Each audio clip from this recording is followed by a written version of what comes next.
10. Le Bhikkhu Dharmakara pratiquait constamment les 6 paramitas, la générosité, la discipline, la patience, la persévérance, la concentration, la sagesse. Il aidait les êtres animés non éveillés à atteindre l'éveil, il aidait les êtres éveillés à atteindre la bouddhéité, plutôt que pratiquer des offrandes aux saints aussi innombrables que les sables dans le Gange, il cherchait à atteindre la juste illumination avec persévérance et courage. Le Bhikkhu Dharmakara pratiquait constamment les 6 paramitas, la générosité, la discipline, la patience, la persévérance, la concentration, la sagesse. Cette phrase montre les pratiques que les bodhisattvas doivent avoir lorsqu'ils sont au monde, autrement dit, les critères du parcours du cœur des bodhisattvas. C'est ce que nous devons apprendre. Constamment signifie éternellement. La générosité, c'est tout donner et lâcher prise, le corps, le cœur et le monde. Toute la souffrance et même la maladie, la vie et la mort, la transmigration proviennent en totalité de l'illusion, de l'attachement que nous ne voulons pas abandonner. Nous sommes pris à notre propre piège.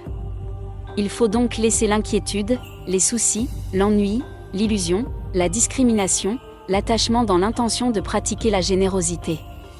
Certains croient pratiquer la voie de Bodhisattva, ils pratiquent la générosité et les offrandes partout, mais leur but est plutôt de donner un pour en obtenir 1000, de donner des biens pour obtenir de la richesse et de donner du dharma pour obtenir l'intelligence et la sagesse. Pratiquer la générosité ainsi, ce n'est pas l'acte de Bodhisattva, mais des agissements sournois par des illusions avides, coléreuses, ignorantes et arrogantes de gens ordinaires. L'objectif de la générosité par les bodhisattvas est d'abandonner ces illusions mentales. Une fois que c'est fait, apparaissent naturellement la sagesse sans limite, qui est originalement dans la nature, la vertu et les capacités ainsi que la richesse. Nul besoin de demander ni de pratiquer. Pas la peine. Comme dit le 6e patriarche lors de sa réalisation de l'éveil, comment ai-je pu attendre que la nature intrinsèque soit originalement accomplie ? Comment ai-je pu attendre que la nature intrinsèque puisse générer 10 000 dharmas ? Tout bénéfice arrive comme ce que le cœur souhaite, comme la pensée manifeste. Le Bouddha nous a appris que la générosité, c'est de nous apprendre à abandonner les illusions, de rétablir la vertu originale, voilà le véritable bénéfice. La plus grave maladie des personnes ordinaires est de ne pas pouvoir lâcher prise. On fatigue ainsi les Bouddhas et les Bodhisattvas qui nous aident avec toutes leurs méthodes, de manière indirecte et avec tact, pour que nous puissions lâcher prise petit à petit. Le modèle et l'exemple de Bodhisattva nous apprennent la générosité, l'abandon du prestige et de la richesse, des 5 désirs et des 6 poussières, l'abandon des ennuis, des inquiétudes, la vie et la mort. Quand on lâche prise de tout, on a une liberté totale. Le Sutra du Diamant dit, le Dharma même est à abandonner, à plus forte raison, le non-Dharma. Le Dharma est celui du Bouddha, auquel il ne faut pas s'attacher non plus. Si l'on s'y attache, c'est une erreur. Le Dharma du Bouddha est comme un bateau, un outil pour traverser une rivière. On abandonne l'outil quand on arrive à destination. Donc, le Dharma du Bouddha nous aide à dépasser des périodes difficiles. Lorsque c'est fait, on se détache du Dharma, on lâche prise. La discipline indique qu'il faut observer les préceptes, c'est comme observer la loi. Quand on respecte les règles et la loi, on a l'esprit serein, on est loin de toutes les appréhensions. Les rites dans le confucianisme et les préceptes dans le bouddhisme sont des règles de comportement dans la vie. Le Bouddha n'a fixé que 4 grands préceptes fondamentaux qui interdisent la tuerie, le vol, l'inconduite sexuelle et le mensonge. Ce sont de réels péchés. Ceux qui les commettent font des péchés, peu importe qu'il ait reçu ou non des préceptes. Ne pas boire d'alcool est un précepte protecteur, qui a un but préventif. Observons attentivement les gens qui commettent des péchés graves. Ils sont toujours sous l'emprise de l'alcool, on parle d'agression sexuelle après consommation d'alcool. L'Honoré du monde a mis ce point parmi les préceptes majeurs. En outre, nous devons observer aussi la loi du pays et les coutumes locales, ainsi, nous pouvons vivre en harmonie avec les autres. C'est la vraie signification de l'observation des préceptes. La patience, c'est la tolérance. Le Sutra Prajnaparamita dit que tout accomplissement est dû à la patience. Par conséquent, la patience demande une endurance résolue, les accomplissements terrestres exigent une patience considérable, à plus forte raison l'apprentissage bouddhiste.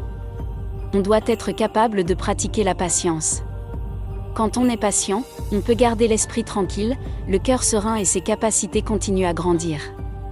Si on n'a pas de patience, même si l'on pratique beaucoup, les capacités n'augmentent pas.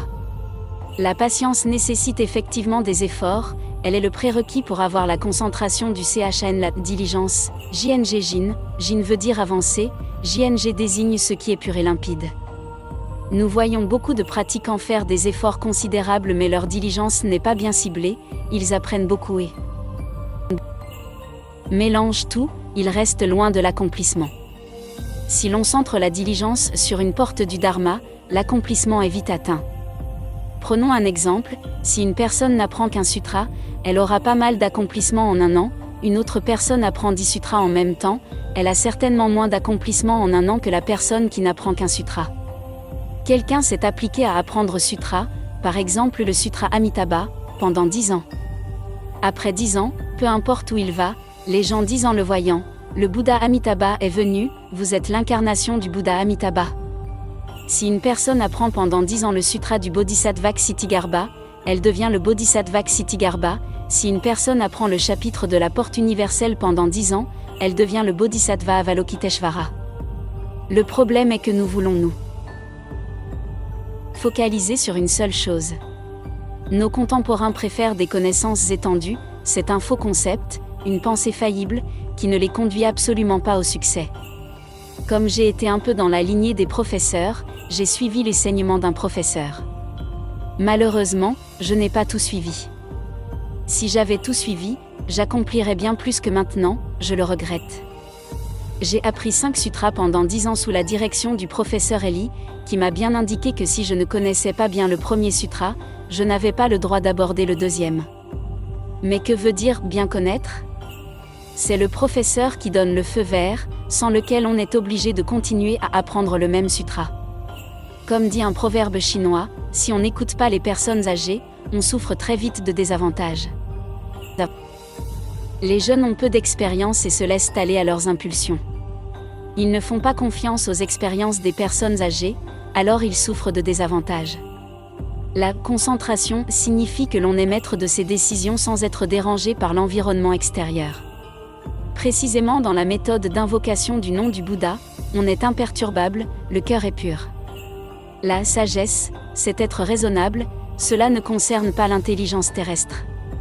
Si on possède la sagesse, on ne commet pas d'erreurs ni de fautes dans les interactions avec les personnes ni dans les tâches journalières. Le Bhikshu Dharmakara pratiquait constamment les 6 paramitas, la générosité, la discipline, la patience, la persévérance, la concentration, la sagesse. Cette phrase parle des 6 moyens d'aide, les 5 premiers sont des pratiques concrètes. En pratiquant le bouddhisme, suivant ces principes, la sagesse vient naturellement.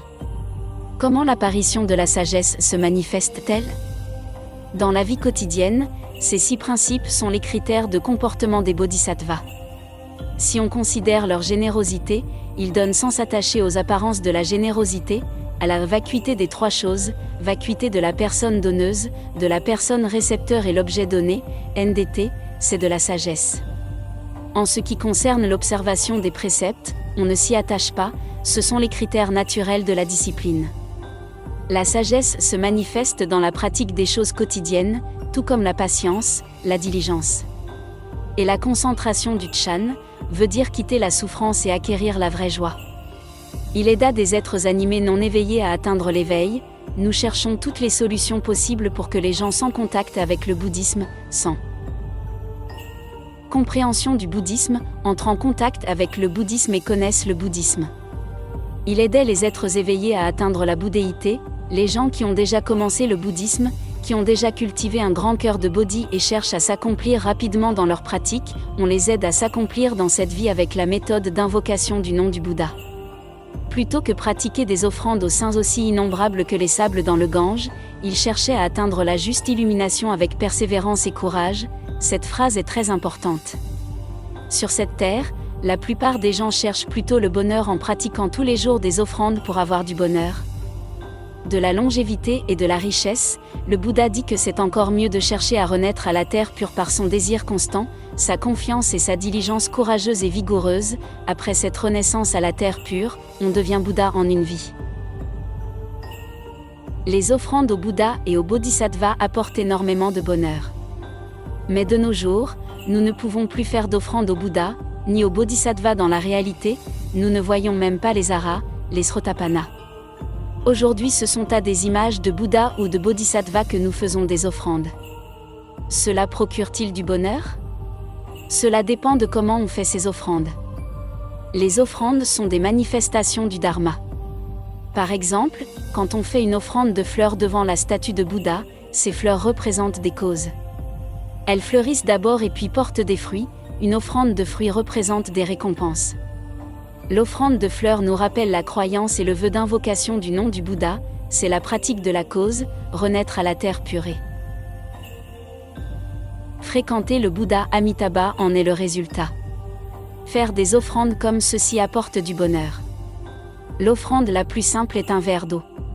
Cette offrande nous rappelle à nous-mêmes de tenir notre cœur aussi pur et impartial que l'eau, sans la moindre poussière ni contamination, aussi tranquille que l'eau et sans vagues. L'offrande de lampe, qui représente la lumière, nous rappelle d'avoir un cœur franc et droit, de pouvoir nous sacrifier pour aider les autres. Il faut donc offrir des lampes à huile. L'huile brûle totalement, cela signifie qu'il faut brûler pour illuminer les autres, c'est une grande compassion. Maintenant qu'on utilise des lampes électriques, il n'est pas facile de voir de telles manifestations du Dharma. En conséquence, dans le bouddhisme, toutes les décorations ont un but éducatif et nous rappellent à tout moment les enseignements du Bouddha. Mais souvent beaucoup de gens oublient leur vraie signification et les offrandes sont devenues des moyens de flatter les Bouddhas et les Bodhisattvas. Sur notre terre, les hommes droits eux-mêmes n'acceptent pas d'être flattés, encore moins les Bouddhas et les Bodhisattvas. Il faut donc comprendre la véritable signification des offrandes. 11. Je vais utiliser constamment mon cœur compatissant pour éradiquer la misère des êtres animés. Je veux aider et sauver les innombrables êtres en souffrance. Constamment parle du temps, innombrable parle de l'espace. Le temps et l'espace incluent tous les êtres, de tout genre, qui, partout dans le Dharma Dhatu, font l'objet du sauvetage du très compatissant Bouddha Amitabha. 12. Si une personne cherche la voie de tout son cœur, sans arrêt et avec une diligence ciblée, elle va sûrement porter des fruits, quels que soient ses vœux. La voie est très difficile à atteindre. Mais celui qui y arrive malgré la difficulté, pourra a fortiori atteindre d'autres choses. Mais si l'on cherche à y parvenir, il faut en comprendre les principes et les méthodes. Ici le principe est de tout son cœur, c'est-à-dire d'un cœur sincère, sincère jusqu'à l'extrême. Emerson Gofandi, qui n'a aucune pensée, est appelé la sincérité. Le grand maître Huineng, le 6e patriarche, dit « Il n'y a rien dans la nature intrinsèque, c'est cela un vrai cœur. » Chercher la voie avec un tel cœur fait obtenir tout ce que l'on cherche, parce que tous les dharmas de ce monde et des supramondes sont créés par le vrai cœur. En conséquence, les Bouddhas et les Bodhisattvas ont des pouvoirs extraordinaires, d'innombrables trésors peuvent être créés par leurs mains. Pourquoi le peuvent-ils, et pas nous? Parce qu'ils ont un vrai cœur, pas nous. Un vrai cœur peut tout créer.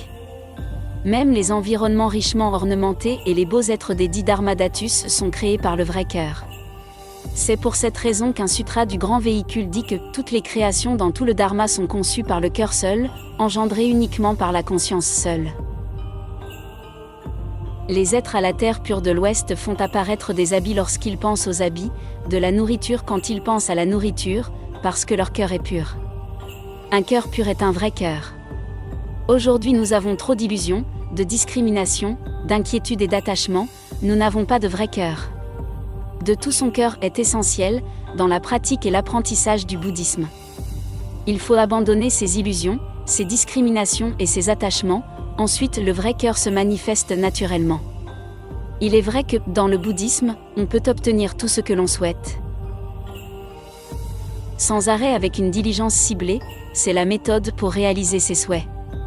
Avec une diligence ciblée, JNG Jin veut dire progrès, absolument pas recul, JNG est pur et clair, on ne vise qu'une seule cible, une seule direction, du dharma bouddhiste comme du dharma de ce monde, on est certain d'obtenir des résultats. Actuellement, de nombreux camarades pratiquants cherchent à réaliser des progrès, mais leur succès reste accessoire. Pourquoi? Parce qu'ils apprennent trop de choses à la fois, leur diligence n'est pas ciblée, mais multiple et leurs efforts sont vains. Il y a beaucoup de sutras bouddhistes, a priori, toutes les portes sont numéro 1, ni inférieures ni supérieures. Mais dans le concret, la force karmique de chaque personne est différente, son niveau d'intelligence et de sagesse est différent, son cadre de vie est différent. Certaines portes sont plus accessibles, certaines sont difficiles à pratiquer et à apprendre. La facilité ou la difficulté ne dépend donc pas des portes du Dharma mais de la force karmique et du cadre de vie de chacun. Néanmoins, la porte d'invocation du nom du Bouddha concerne tous les pratiquants, peu importe que leur force karmique soit bonne ou mauvaise, mais d'autres portes comme la méditation ou le bouddhisme tibétain ont un accès moins facile. La porte d'invocation du nom du Bouddha est facile et commode, on peut la pratiquer qu'il y ait ou non des statues de Bouddha ou des fleurs chez soi. C'est la pratique la plus commode à suivre puisqu'elle n'impose pas de forme, ni d'environnement. Comme la force karmique de chaque personne est différente, si elle s'oblige à pratiquer le bouddhisme, elle aura des difficultés, si elle le pratique en suivant son centre d'intérêt, c'est beaucoup plus facile. Peut-on renaître à la terre pure, en pratiquant d'autres portes ? Certainement. Le Sutra de la vie infinie précise bien qu'il suffit d'appliquer ses mérites de la pratique d'autres portes à la renaissance à la terre pure pour réaliser cette renaissance. Il est clair que le Bouddha Amitabha n'impose pas que l'on pratique forcément le Sutra Amitabha ni l'invocation du nom du Bouddha Amitabha pour renaître à la terre pure. Mais quelle que soit la porte du Dharma, il faut impérativement maîtriser ses problèmes et cultiver des vœux pour renaître à la terre pure et être à côté du Bouddha Amitabha. Si les problèmes ne sont pas résolus, on ne peut jamais renaître à la terre pure, c'est la vraie condition. Tant que l'on peut maîtriser les principes de l'expression « diligence ciblée », on est sûr d'atteindre l'accomplissement. Des pratiquants anciens dirent qu'il est plus important d'apprendre une seule chose que d'en apprendre beaucoup, que maîtriser un seul sutra fait maîtriser tout sutra. Si nous voulons étudier en profondeur les enseignements du Bouddha, que faut-il faire ? Faut-il étendre largement ses connaissances ou bien se concentrer sur une porte ? D'un point de vue historique, depuis l'Antiquité, de très nombreuses personnes se concentrèrent sur une porte, peu de personnes réussirent à atteindre leur but en élargissant leurs connaissances, à part quelques talents exceptionnels. Ceux dont la force karmique est moyenne ou inférieure n'ont pas cette capacité, il vaut donc mieux se concentrer sur une seule porte. Donc, sans arrêt avec une diligence ciblée, va sûrement porter des fruits, quels que soient ses vœux, tant que l'on comprend les principes et les méthodes, tout vœu peut être réalisé. Avec ces principes et ces méthodes, nous pouvons réaliser tous nos souhaits, études, travail et même pratiques bouddhistes. Rien n'est difficile, ni du dharma terrestre, ni du dharma supramondain, si l'on pratique avec un cœur sincère. S'il y a des difficultés, ce sont nos pensées erronées, ces barrières créées par nous-mêmes. Effectivement, il n'y a pas de dharma hors du cœur, il n'y a pas de cœur hors du dharma, il faut bien comprendre cela. 13. Bhikshu Dharmakara écouta ce que le Bouddha lui dit, vit ce que le Bouddha lui montra et émit des vœux suprêmes et merveilleux. 2. Réfléchit à fond au bien et au mal chez les êtres célestes et les êtres humains, aux imperfections et aux merveilles des terres des Bouddhas. Et puis il se concentra pour choisir ce qui lui plaisait et il forma ses grands vœux. Pendant 5 kalpas, il fit des efforts bien ciblés, avec diligence, laborieusement, pour chercher à réaliser ses vœux, tout en gardant le respect, la prudence pour cultiver les mérites et les vertus. Il put complètement comprendre tous les mérites, vertus et ornements de toutes les terres des Bouddhas, au nombre de 21 kotis, un koti équivaut 100 000, 1 million ou 10 millions. NDT, il les comprit aussi bien qu'une seule terre de Bouddha. La terre de Bouddha qu'il créa surpassa toutes les terres des Bouddhas. Dans Bhikshu Dharmakara écouta ce que le Bouddha lui dit, écouta signifie écouter la présentation du professeur. Le Bouddha est le Tathagata Lokesvararaja, le professeur du Bodhisattva Dharmakara, le nom dharma du Bouddha Amitabha lors de sa pratique en tant que moine à son stade causal. Le Bodhisattva Dharmakara exposa ses vœux à son professeur afin d'obtenir son enseignement.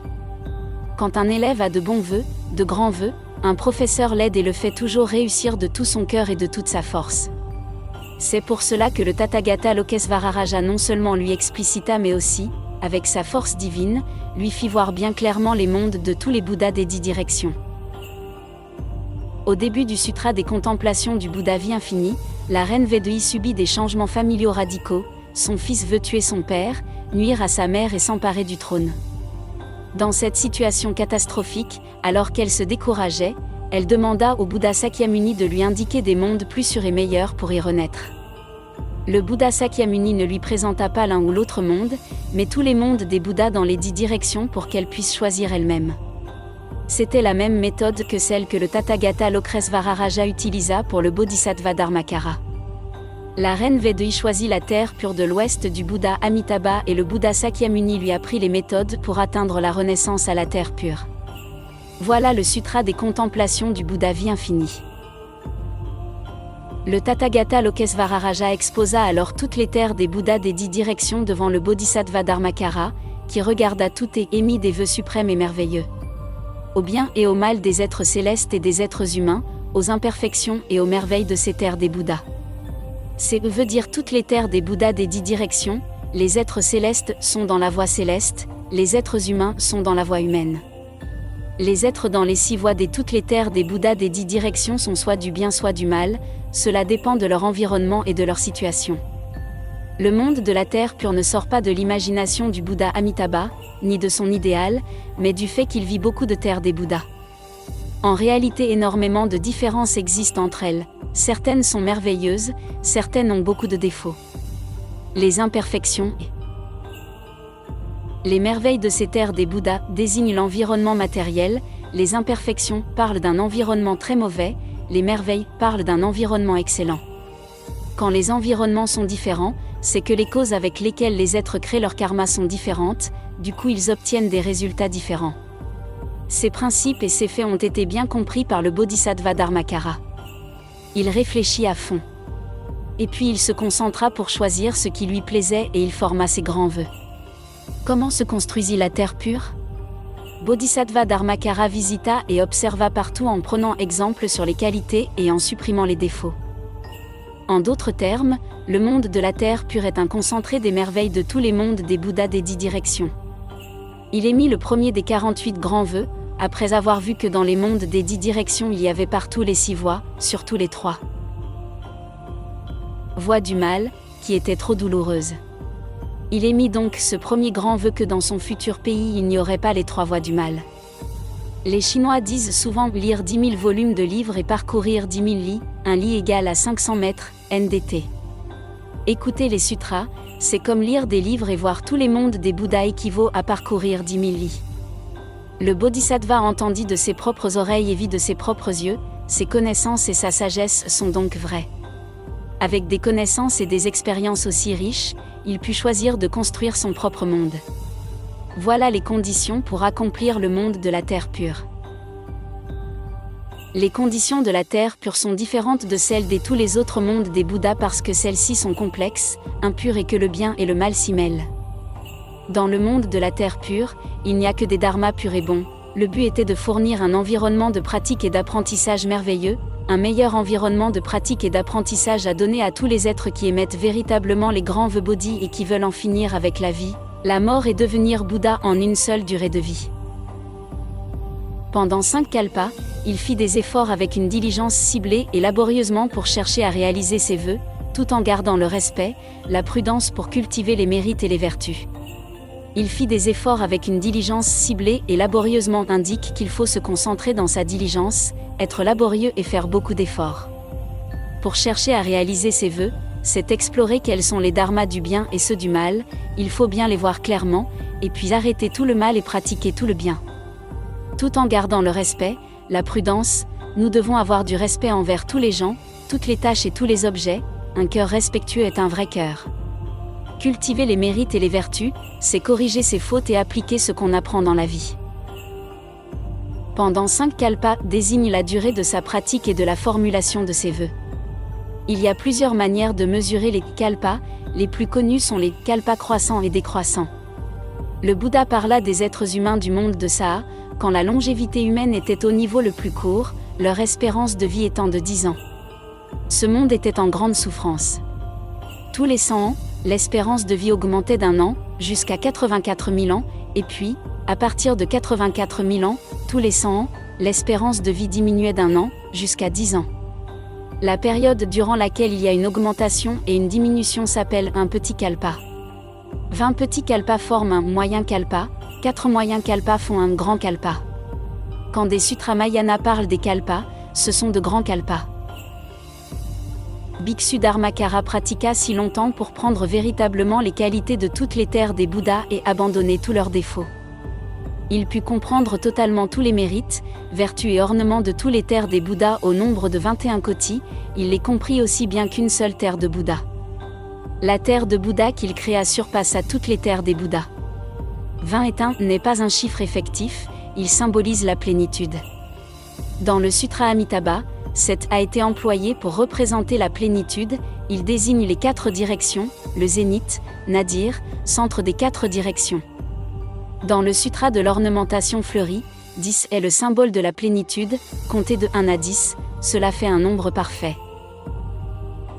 10 fois 10 fait 100, qui est aussi un nombre parfait, le bouddhisme tibétain prend alors 16 et 20 est 1 pour représenter la plénitude.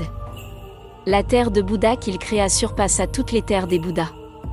La terre de Bouddha qu'il créa fait référence au monde de la terre pure qu'il créa, toutes les terres des Bouddhas désignent les terres des Bouddhas des 21 kotis. Le monde de la terre pure est un agrégat des merveilles et des beautés de toutes les terres, il est pourvu de toutes les merveilles et les beautés des terres des Bouddhas et dépourvu de tous leurs défauts.